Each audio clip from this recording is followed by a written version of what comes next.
¿Usar fajas para cargar realmente ayuda o solamente es una falsa seguridad? Da falsa seguridad definitivamente a la columna, pero para ciertas actividades como cargadores es fundamental utilizarla.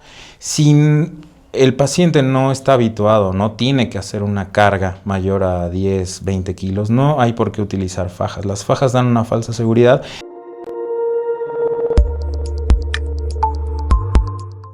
Bienvenidos al consultorio de Miguel, gracias por estar con nosotros, aquí andamos, soy Miguel Barrientos y una vez más los saludamos a través de la 99 y también a través de nuestro canal de YouTube, Diario de Morelos 1. No se les olvide que también ustedes pueden vernos a través de nuestra app de la 99, yo los invito a que ustedes la puedan descargar completamente gratis a lo que es su iPhone o también a lo que es su Android y ya, así pueden ahí también checar lo que es el consultorio de Miguel. Hoy nos visita nuevamente el doctor Miguel Ángel Velasco Castillo, neurocirujano, quien está aquí con nosotros, certificado por el Consejo Mexicano de Cirugía Neurológica y también miembro colegiado del Colegio Nacional de Neurocirugía. Ha tenido pues la formación en diferentes hospitales a nivel nacional, tales como el Hospital de Alta Especialidad Centenario de la Revolución Mexicana, ISSSTE Cuernavaca, también el Hospital General Dr. José G. Parres aquí en Cuernavaca, e igualmente el Hospital General Adolfo Prieto en Taxco Guerrero, así como el Hospital Regional de Alta Especialidad de la Península de Yucatán. Actualmente ejerce consulta privada en lo que es la Torre Médica San Diego en el consultorio 403 y el teléfono de consulta para que usted pueda agendar una cita es el 777-592-3855. 777-592-3855. Doctor, gracias nuevamente por acompañarnos en el consultorio de Miguel. Gracias, Miguel. Gracias a tu audiencia también y gracias por el espacio y para estar nuevamente con ustedes. Pues vamos a tocar un tema que tiene que ver con las hernias de disco, las cervicales, lumbares también. Pero me gustaría arrancar, doctor, porque usted nos platicara qué es una hernia de disco y cómo se produce. ¿Hay una edad en la que se produce más? Porque recordando a algunos amigos y amigas que han tenido algunas cirugías, es que tenía una hernia. Y pues bueno, andan ahí entre los 30, 40 años y vamos a hablar de todo esto. Si tienen dudas, si tienen preguntas, por favor al 777-499-1991 para que también el médico nos pueda apoyar el día de hoy. Pues arranquemos entonces, doctor. ¿Qué es una hernia de disco? Mira, una hernia de disco es cuando el disco intervertebral, que es la estructura que está entre cada vértebra, sufre algún tipo de aplastamiento. Y esto se debe a que el disco propiamente tiene una consistencia, la cual es bastante firme. Por diferentes motivos, esta consistencia se pierde en algún momento. Diferentes causas mecánicas o incluso impacto puede llegar a modificar su configuración, hacerse un poco más blanda, ya no tan firme, y entonces en el momento en el que nosotros cargamos algo, hay una compresión de ese disco intervertebral, de esa sustancia, la cual ya es menos firme, por lo cual se forma un abombamiento, una bolita, un globito ahí. Entonces, eso es propiamente la formación de una hernia. Sí. Se trata de ese globito, ¿sale? Dependiendo de dónde se forme, hacia dónde salga, se les da ya otro nombre un poco más específico, si es que tocan o no tocan a la raíz del nervio, si es que se van hacia una salida del nervio o si se quedan en el centro. Pero bueno, eso es a grandes rasgos la hernia de disco. ¿Cómo saber si a lo mejor esto es algo que nos sucede ya a partir de cierta edad? Creo, el dolor que tenemos de espalda, que podemos llamar un dolor normal, o podría ser ya una señal de hernia de disco. Claro, el dolor normal pues puede estar adjudicado, puede ser debido a ciertas actividades, el cargar pesado, el tener una jornada laboral larga, el cual normalmente remite con reposo, cierta actividad física y el cual ya no va más allá de unos 3 días. Cuando sobrepasa esa cantidad de tiempo y aparte agregamos algunas situaciones como dolor que se va hacia la región del glúteo, la pierna, el pie, o que hay entumecimiento de las extremidades, eso ya nos puede traducir o nos puede dejar un poco más claro el cuadro de que se pueda tratar de una hernia. ¿Hay una edad en la que seamos más propensos a desarrollar este tipo de hernias? Ahora, ¿también una hernia se forma o ya aparece de repente nada más? Las hernias se forman por diferentes causas, son multifactoriales como lo decimos. Estos factores tienen que ver con el tabaquismo, esa sustancia que te decía que es firme con el tabaco, hace que ya no sea igual de firme porque ya no hay una síntesis adecuada de colágeno principalmente. Entonces el tabaquismo es uno de los principales riesgos. Okay. Otro es el sobrepeso, debido a que nuestra columna está diseñada para soportar ciertas cargas. Cuando sobrepasamos esas cargas con el propio peso, también se empieza a debilitar, se empieza a formar una hernia, se puede ir aplastando ese disco. Existen otras como el trabajo pesado, el trabajo rudo, el trabajo de carga y sobre todo también muy malas posturas. Entonces está normalmente presentándose las hernias en edades productivas. Ok. 30, 40, 50 años. ¿Hay una situación que sea más propenso a los hombres o las mujeres o da por igual este tipo también de formaciones de hernias? En las edades productivas van a la par. Ok. Van a la par, aunque en mujeres puede llegar a presentarse más posterior a la menopausia por diferentes factores, los cuales ya están ausentes, y hormonales que también son importantes para ciertos tejidos, y con lo cual se puede presentar hernias más fácilmente. Y si ahora nos habla de las diferencias que existen entre una hernia de disco cervical y una lumbar, ¿cuáles serían? Claro, la hernia de disco cervical justamente se localiza en el cuello. Cervical viene del cuello. Entonces la columna es desde el cuello hasta la parte lumbar, cerca ya de la cadera. Okay. ¿Sí? Entonces cervical se refiere a la zona en donde está, que es en el cuello. Ahí normalmente las molestias que se presentan es dolor en el cuello, dolor crónico en el cuello, 2 semanas con dolor, fatiga muscular a nivel del cuello. ¿Qué tipo de dolor se siente y en qué parte del cuello exactamente? Normalmente se da en la parte posterior del cuello, muy cerca de la nuca, bajando hacia la espalda, se puede irradiar hacia los hombros. Es difícil conciliar el sueño, por ejemplo, no se duerme muy bien, no cede con el descanso.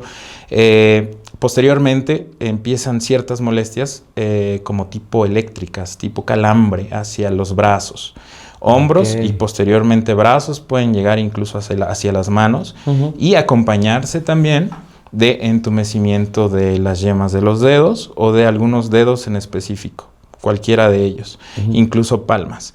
Y posteriormente, si eso avanza mucho, si esa compresión, porque al final de cuentas la hernia lo que provoca es una compresión del nervio o de los nervios, se genera a veces cierta debilidad, por lo cual a las personas les cuesta trabajo exprimir algún objeto, les cuesta trabajo abrir una puerta, cerrar o abrir un frasco, y eso nos habla de que el nervio está comprometido. Bueno, pues importante esto, que también lo tomemos en cuenta, el tipo de síntomas que podemos presentar y que debemos de poner atención. ¿Cuándo estos síntomas sí o sí tenemos que visitar al médico? Yo sé que siempre, en cuanto tenemos estos primeros síntomas, pero muchas veces los dejamos pasar. ¿Cuándo sí o sí ya es urgente que vayamos con un médico? Claro, normalmente se recomienda que sea cuando no remite al reposo después de una semana, de que no remita al reposo de algunos analgésicos convencionales, pero sobre todo cuando empieza a afectar la calidad de vida, cuando empieza a haber alteraciones en esa vida cotidiana en la cual el paciente ya no puede realizar esas actividades, o incluso que el sueño también está perturbado y no puede descansar por el dolor. Claro. Entonces en esas ocasiones ya es fundamental acudir y una revisión.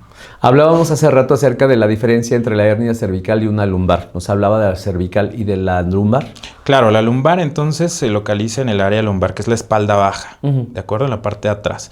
Normalmente empiezan con dolores en la espalda, como cansancio, muy localizado hacia la parte por arriba de la cadera, por arriba del glúteo.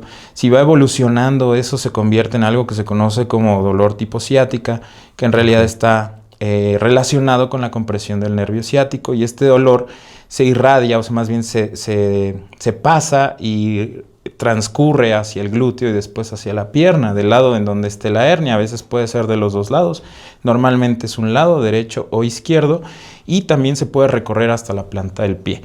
Puede estar acompañado también incluso con algún entumecimiento, y en formas muy muy avanzadas también, incluso pudiéramos encontrar entumecimiento en área genital, un poquito de incontinencia urinaria, o al revés, dificultad para orinar, y bueno, obviamente pérdida de la fuerza, que eso ya son casos graves. ¿Por qué se va el dolor hacia la pierna o hacia el brazo? Claro, el nervio tiene ahí donde yo te mencionaba que se forma esa bolita, ese abombamiento, un globito. ¿Cómo de qué tamaño es? O sea, ¿sí lo podemos nosotros palpar, percibir? No se puede palpar, sin embargo, con estudios de resonancia magnética, que son los ideales, es el ideal para diagnosticarlo, se puede observar. Es algo que no podemos tocar porque es una estructura en donde el nervio sale. Digamos que es una puerta. Esa puerta puede obstruirse por la hernia. Normalmente el nervio sale por esa puerta de forma libre, con todas las dimensiones que son milimétricas, y su espacio es el justo para que salga hacia las extremidades. Esos nervios llevan información de sensibilidad y fuerza y también dolor. Cuando esa puerta se empieza a estrechar, porque ese globito, ese abombamiento se mete en esa puerta y entonces ya no cabe, se empiezan a apretar, ya no cabe el nervio, ya no cabe otra estructura más. Entonces se aplasta. Ese nervio se aplasta y entonces como ese nervio recorre hacia las extremidades, que en este caso son brazos en las hernias cervicales y piernas en las hernias lumbares, pues entonces lo primero que va a dar es dolor. Dolor hacia el brazo, hacia el hombro, hacia el brazo, hacia la mano. Y por su parte las lumbares hacia el glúteo y hacia la parte posterior de la pierna hasta llegar al pie. Pero es por ese mecanismo de compresión. ¿Existen factores de riesgo que puedan aumentar la probabilidad de padecer una hernia? Sí, de los principales está la obesidad, el peso aumentado, que se considera uno de los principales. Otros, actividades prolongadas con malas posturas, ya por sea ejemplo, sentados. Algo que nos puede compartir de nuestro día a día, ¿no? De que igual nosotros ni nos damos o percatamos de esta situación, pero a lo mejor nos estamos provocando hernias, estamos haciendo que sea posible la formación de las hernias. Así es. Normalmente el uso también, por ejemplo, de dispositivos móviles, ya sea computadoras o celulares, nos hace agacharnos demasiado. Eso hablando propiamente de las hernias cervicales. Y la posición de nuestro cuello siempre a la hora de estar laborando tiene que ser con la vista recta, con un ángulo recto de los ojos hacia lo que estemos viendo. Y normalmente lo que hacemos es agacharnos para poder trabajar. Ese es uno de los clásicos ejemplos. Otro, el estar agachado mucho tiempo para personas que normalmente estén en oficinas o haciendo en alguna línea de trabajo, maquiladora, etcétera, en donde hacen trabajos agachados todo el tiempo. Y otro de los principales, la sobrecarga. Carga de peso adicional, cargadores, la albañilería, trabajos de construcción, incluso amas de casa. Las amas de casa llevan uno de los trabajos más pesados que existen. Sin duda, Y entonces eso, la verdad es que estar cargando cuestiones de agua, de ropa, de muchas cosas, las pone en ese punto vulnerable. ¿Cuáles serían las recomendaciones así como básicas que tendríamos que seguir, doctor, para tratar de disminuir la probabilidad de la formación de hernias? Claro, lo ideal es mantenerse en un peso lo más ideal posible. Como punto número 2, hacer actividad física. La actividad física hace que nuestro músculo compense estas cargas y entonces nos hace tener una mejor fuerza de esas estructuras, las cuales no van a sufrir tanto con la sobrecarga, pueden llegar a compensar durante muchos años. Otra de las situaciones es tener mejores posturas, elevar nuestra área de trabajo, ya sea computadora o teléfono, a la vista en un ángulo recto hacia los ojos y tratar de agacharnos lo menos posible y si es así, hacerlo de forma flexionando las rodillas, como una cunclilla y no hacerlo directo de forma recta hacia el objeto que queremos levantar. Y obviamente limitar también el peso. Si no tenemos la fuerza considerable, no se recomienda que nosotros carguemos más de 10 kilos de forma habitual si es que no estamos preparados muscularmente para eso.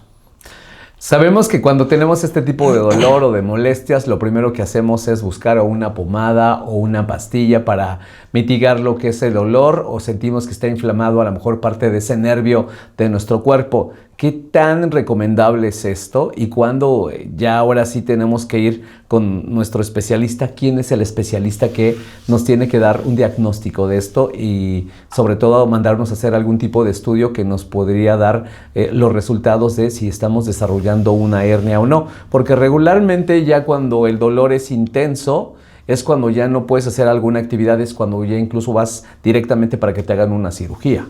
Así es, normalmente se diagnostican lamentablemente en etapas ya muy avanzadas o en donde ya no solo es una hernia, sino son múltiples y principalmente esta clase de tratamientos iniciales sí puede considerarse que se utilicen pomadas, cremas, analgésicos convencionales, lo cual un médico general puede tratar sin ningún problema.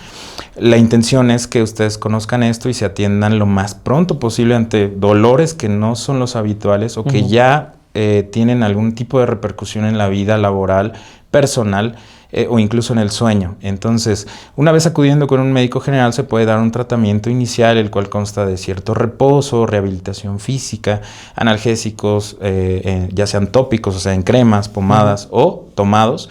Y si esto no remite, pues definitivamente hay que buscar al especialista. Y en este caso sería con un neurocirujano para acudir a una consulta, una valoración, ver qué realmente se tiene.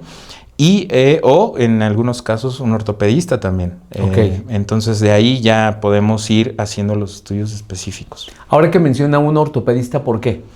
La cirugía de columna se hace por parte de dos especialidades, principalmente neurocirugía y trauma y ortopedia, ortopedistas. Entonces ambos compartimos el conocimiento de la cirugía de columna. Entonces esas son las opciones que se tienen. Muy bien, pues seguimos aquí en el consultorio de Miguel. Vamos a hacer una pausa en la 99. Nosotros seguimos en vivo a través de YouTube en Diario de Morelos 1. Los invitamos para los que se pierdan pues parte de este episodio el día de hoy. Lo consulten en próximos días a través de Diario de Morelos 1, que es nuestro canal de YouTube. Ahí se van a buscar lo que es el playlist del consultorio de Miguel, segunda temporada, y listo. Ahí nos pueden ver. Nos preguntan mucho de dónde lo ven completo. Ahí en Diario de Morelos 1 en el canal de YouTube van a encontrar ustedes consultorio de Miguel y listo, van a poder checar pues todos los consultorios que llevamos hasta esta fecha. Estamos en nuestra segunda temporada y es importante que ustedes también pues vayan checando porque tenemos especialistas de nivel, son profesionales, son preparados, como es en este caso el doctor Miguel Ángel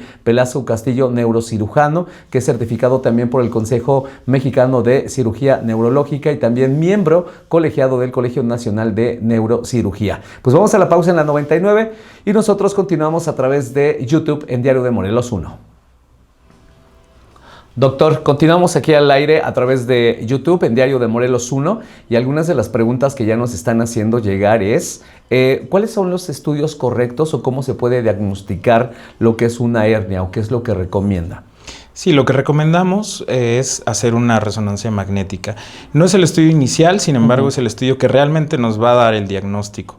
Cualquier otro estudio antes de esto que nos puede funcionar es una radiografía simple. Ahí podemos ver ciertas alteraciones del hueso únicamente que nos puedan indicar que hay una disminución de espacio en donde se encuentra ese disco intervertebral y entonces ahora sí buscar de forma intencionada el nivel en donde está la hernia y diagnosticarla por medio de una resonancia magnética simple, que ese es el estudio estándar y es el que nos va a dar realmente el diagnóstico. Podemos evitar lo que es cirugía en ocasiones, ¿verdad? Claro, normalmente el tratamiento de las hernias, tanto cervicales o lumbares, en etapas iniciales o cuando se diagnostican es un tratamiento 100% conservador sin cirugía, el cual normalmente hacemos un periodo de rehabilitación de algunos meses, así como ciertos tratamientos analgésicos, antiinflamatorios y la modificación evidentemente de los factores que ya tocábamos previamente para que entonces ya no evolucione. Esos son el tratamiento inicial de las hernias de disco. Claro que si esto avanza y se diagnostica de forma tardía o cuando las hernias son múltiples y los síntomas ya no responden a este periodo de tratamiento inicial conservador sin cirugía, pues lo ideal es ya corregirlo desde el punto de vista de algunas opciones quirúrgicas. ¿Nos podrá platicar? Ahorita nos hablaba de las etapas que se tienen durante lo que son la aparición de las hernias. ¿Nos puede platicar cómo son las etapas en una situación pues que alguien no se trata, que tiene los síntomas y luego empieza a aparecer y luego se puede complicar, luego qué es lo que sucede? Las etapas nos gustaría mucho que nos compartiera. Sí, las etapas iniciales son la deshidratación propiamente del disco intervertebral, de esta sustancia que ya no es firme, es algo un poquito más fibroso, gelatinoso, que no tiene la misma consistencia. Eso desde ahí ya nos empieza a dar molestias. ¿Y qué molestias da? Dolor en la espalda o dolor en el cuello localizado. Ese dolor no se va hacia ningún lado, sino se mantiene ahí de forma constante. Esa deshidratación del disco causa dolor. por el aplastamiento que está sufriendo. ¿Se puede hidratar este disco de una forma? Normalmente ya no. ¿Alimento o ya no? Ya no se puede. Existen algunos métodos en donde podemos retraer el disco, quemarlo y hacer que regrese ese abombamiento. Sin embargo, la rehidratación de los discos es muy compleja. Es muy, muy compleja. El tratar de llegar hasta ahí o que haya un medicamento o sustancia que haya para que esto suceda, la verdad es que es muy complicado. Normalmente ya no, se queda ahí en esa etapa. El dolor es ahí, en esa zona. Normalmente remite después de unos meses, remite después de algunos tratamientos, de algunos analgésicos y hasta ahí. La siguiente etapa es cuando esa deshidratación y ese disco sufre un mayor aplastamiento. Cuando se aplasta, entonces ya forma esa bolita, ese abombamiento, porque ya se aplastó y entonces genera esa bombita. Esa bolita se puede ir hacia una parte en donde no haya un nervio y a lo mejor ahí ya no hay una progresión del dolor, ya no hay otra situación más que de repente algún tipo de dolor. Espontáneo, esporádico y corto. Cuando esto avanza y esa bolita toca el nervio, ahí es donde aparece el dolor muy intenso que se va hacia las extremidades, brazos o piernas, dependiendo en dónde esté la hernia. Y entonces genera un dolor intratable. Ya es algo que no se puede solucionar con remedios, con fisioterapia, con ejercicio. Y entonces es ahí donde ya está bien establecida la hernia y hay una compresión aguda del nervio. Posterior a eso, si el nervio que ya no tiene esa salida, se sigue aplastando, al aplastarse, pues genera debilidad y entumecimiento. Esa es como la etapa más avanzada. Bueno, seguimos aquí en el consultorio de Miguel. Ya saben, estamos de nuevo en la 99 y estamos a través de Diario de Morelos 1, es nuestro canal de YouTube. Alguien nos pregunta lo siguiente: ¿qué tan efectivas son las inyecciones, bloqueos o terapias de rehabilitación? Son muy efectivas también, como ya lo mencionábamos. Para tratar el dolor tenemos dos opciones. Estas inyecciones pueden ser de manera inicial, cuando el paciente es recién diagnosticado con el dolor, con la hernia. Cuando eso pasa, normalmente lo que hacemos es un tipo de bloqueo, un tipo de inyección que se hace en quirófano principalmente. Se puede aminorar ese dolor, esa molestia por medio de medicamentos inyectados y el paciente va a mejorar mucho. Puede modificar su calidad de vida, sus actividades y entonces ya no progresar en la enfermedad.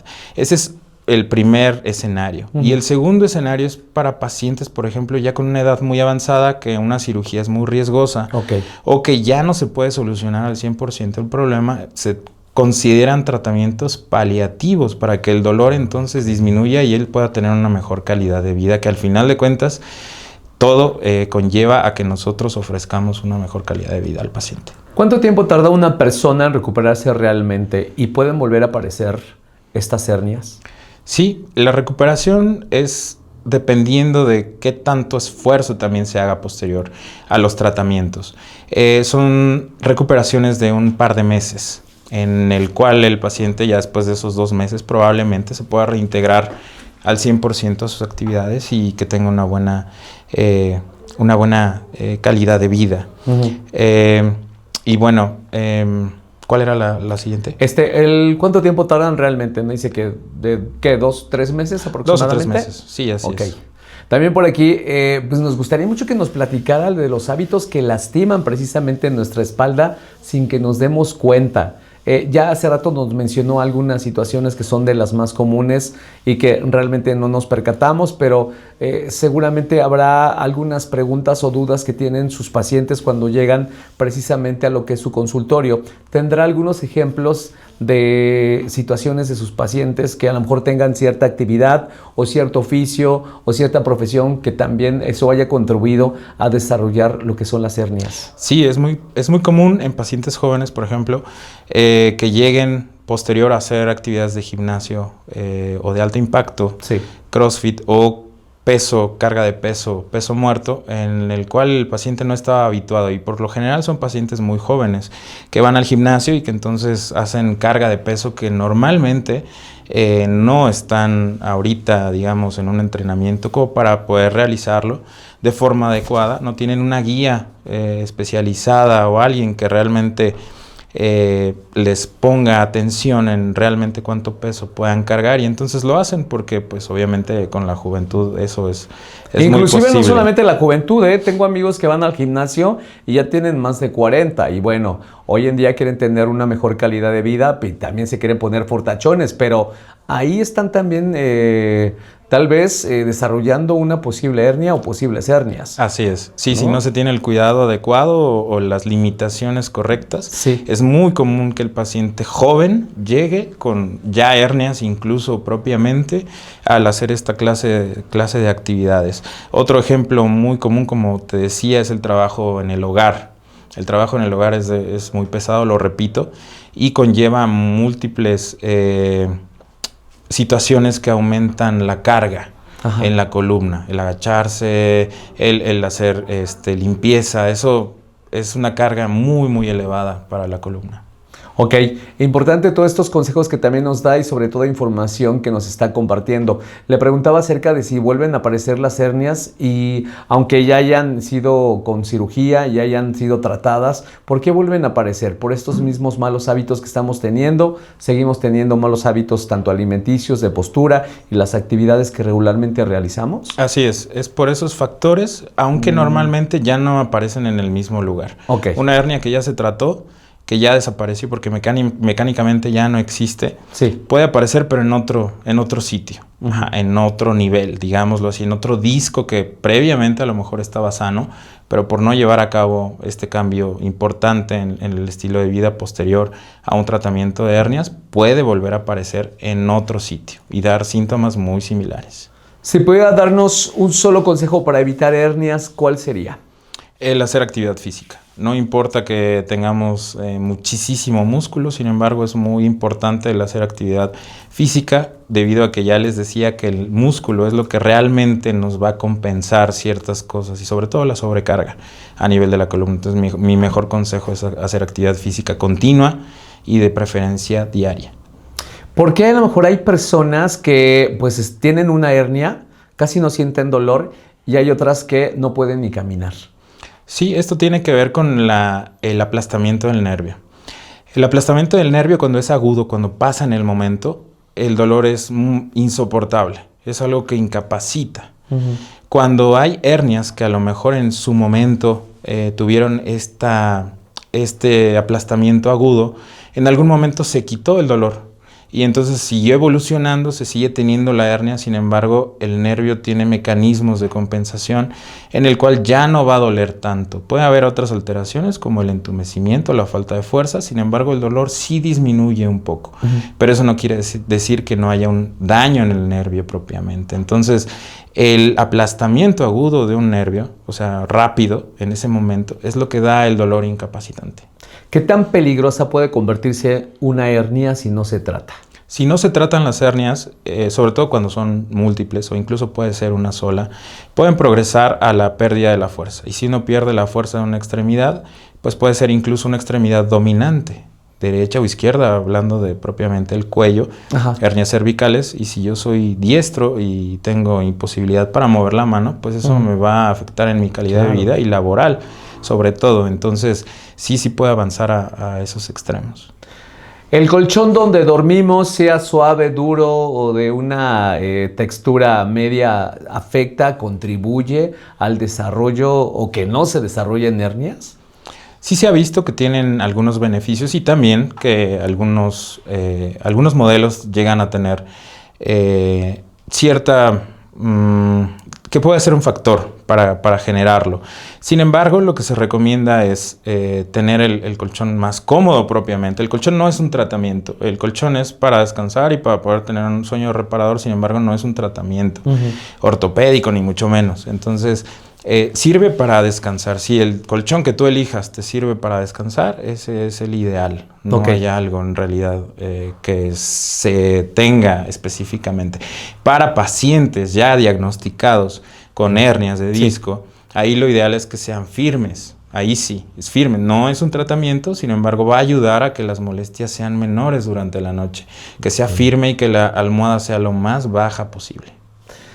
Hablando también sobre la vida diaria, ¿cuánto afectaría trabajar o afecta actualmente a nuestro cuerpo trabajar 8 horas diarias sentado o parado? Porque también muchas veces pensamos que solamente estar en una posición de estar sentado puede desarrollar o afecta lo que es nuestra salud, pero en ese caso también hay varias profesiones o trabajos donde están de pie hasta 8 horas. Muchísimo. Es uno de los factores que ya mencionábamos, la sobrecarga, y eso también tiene que ver con la inmovilidad. Si no se tiene el músculo correcto para que haga un mecanismo compensatorio de polea, pues definitivamente la columna va a estar cargando, y aunque estemos sentados, hay una sobrecarga importante hacia la columna. Muy bien. Igual si estamos parados. Así es, también, sí. Okay. Sí, es mucho, sí afecta bastante. ¿Ahí cuál sería una recomendación para alguien que pues, necesite hacer alguna actividad durante esas 8 horas que pues relaje un poco lo que es la cadera, que relaje la espalda para no estar en la misma posición tanto tiempo? Bueno, ahí lo recomendable es sí tener las instalaciones, o sobre todo la posibilidad de tener inmobiliario lo más ergonómicamente posible. Y para esto me refiero a tener un respaldo cómodo que se pueda reclinar. Para pacientes que están parados, que hagan mucho movimiento en las piernas durante esta jornada, tratar de no estar tanto tiempo agachado, mejorar la postura de los hombros hacia atrás y la espalda lo más recto posible. A veces es imposible debido a ciertos oficios en donde pues no se puede, pero tratar de hacerlo así, y sobre todo pues no agregarle más carga a la columna, o sea, cuidar mucho el peso. Por aquí nos dicen si hay algunos ejercicios o actividades físicas que nos puede recomendar para prevenir hernias. Por aquí nos están mencionando algo como si nadar o hacer yoga puede ayudar a esto. Lo ideal para la higiene de columna, que este es el término que se utiliza de columna, para poder llevar mejores posturas y menos carga a la columna, el deporte ideal es la natación, porque se trabajan muchísimos músculos a baja resistencia y sin peso, con lo cual la columna se fortalece en su totalidad, desde el cuello hasta la lumbar. Entonces el deporte ideal es la natación. Muy bien. ¿Cuándo sí es recomendable una cirugía y cuándo definitivamente no? Es recomendable la cirugía cuando el paciente ya tiene una calidad de vida disminuida. Eso porque normalmente los tratamientos que son conservadores o alternativos ya no van a ofrecer una curación, ya no van a ofrecer un beneficio real. Entonces es en ese momento en donde se tiene que hacer sí o sí una cirugía. Ya hay un punto de no retorno, porque ya hay una afectación de la calidad de vida del paciente. Entonces en ese momento es ideal no dejarlo a posterior.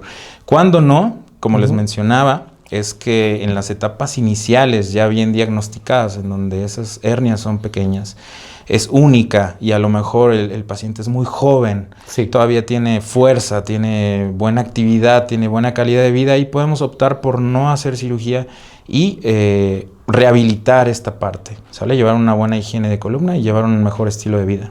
Muy bien. ¿Usar fajas para cargar realmente ayuda o solamente es una falsa seguridad? Da falsa seguridad definitivamente a la columna, pero para ciertas actividades como cargadores es fundamental utilizarla. Si el paciente no está habituado, no tiene que hacer una carga mayor a 10, 20 kilos, no hay por qué utilizar fajas. Las fajas dan una falsa seguridad y sobre todo hacen que el músculo esté en desuso. Entonces lo ideal es que ese propio músculo haga la fuerza y haga el trabajo que está haciendo la faja. Si uno se pone una faja, ese músculo se debilita, se desusa, y entonces se atrofia, se hace más chiquito y ya no tiene la fuerza. Entonces uno puede depender incluso del uso de una faja. Si no la usa ya no puede igual hacer. Exactamente, o les da dolor. Importante dato que nos acaba de dar, doctor. Pues bueno, con eso estamos despidiendo el consultorio del día de hoy. Es el doctor Miguel Ángel Velasco Castillo, neurocirujano. Me gustaría mucho que nos compartiera también nuevamente sus datos, dónde pueden consultarlo, aquellas personas que quieran tener una consulta con usted, doctor, dónde se encuentra ubicado, si tiene también redes sociales donde comparte información o también lo pueden contactar a través de ellas. Así es, estoy ubicado en el consultorio 403 de Torre Médica San Diego, es el 4º piso. El teléfono es 777-592-3855, 777-592-3855, y en redes sociales estoy como neurocirujano Cuernavaca.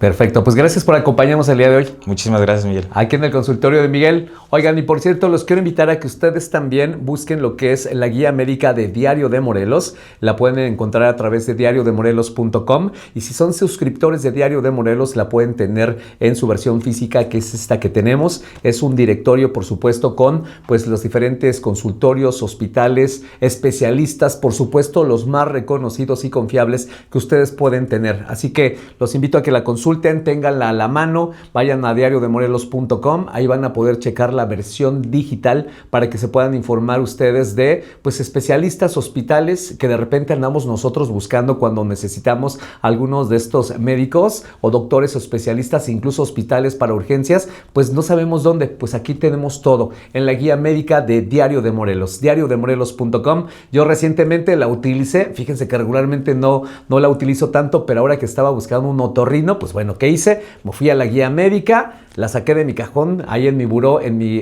recámara, y listo. Ya tengo hoy mi cita con el otorrino para poder acudir a que también me pueda revisar. Pues lo mismo nos sucede a todos nosotros en el día a día, así que es súper recomendable porque es una gran herramienta la guía médica de Diario de Morelos. Así que vayan a diariodemorelos.com y ténganla en cuenta, y si son suscriptores, tiene también la versión física. Nos escuchamos en el próximo consultorio de Miguel, y nos vemos por supuesto también a través de YouTube en Diario de Morelos 1. No se les olvide también a través de nuestra app de la 99.